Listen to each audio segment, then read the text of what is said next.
धारकता मोजायची. हा, लिटरच्या साह्याने आपण काय करतो, लिटर मिलीलिटरच्या साह्याने आपण कुठल्याही वस्तूची धारकता मोजतो. त्याच्यासाठी हे आपण मापटे बघितले. हे 500 मिलीचं एक मापटं आहे म्हणजे अर्धा लिटरचं. हे 1000 मिलीचं मापटं आहे म्हणजे 1 लिटरचं.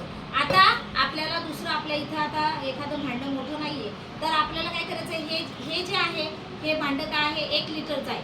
तर आपण बघूयात आता की हे अर्धा लिटरची मापटी याच्यात किती मावतात ते. हा, आता बघा, हा मी मोजून दाखवते. अर्धा लिटरचं पूर्ण भरून घ्यायचं.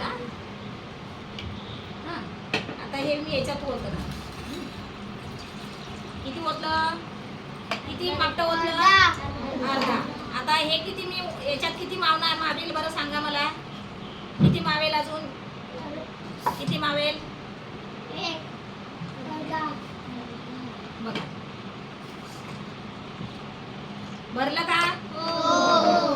म्हणजे हे बरोबर किती झालं, 1 लिटर झालं. म्हणजे 500 आणि 500 किती झाले, 1000. 500 मिली आणि 500 मिली अशी 2 टाकले मी म्हणजे 1000 झाले. म्हणजे हा बरोबर 1 लिटरचा काय आहे, मापटा आहे. हे लक्षात तुम्हाला आलं का? अशाच पद्धतीने एखाद्या बादलीमध्ये तुम्ही पाणी ओतलं लिटरच्या साह्याने किंवा बरोबर मापाच्या साह्याने मापटं घेऊन ते ओतलं तर किती लिटर झालं, किती मिली त्याच्यात मावलं, किती लिटर झालं याचा अंदाज आपल्याला करता येतो.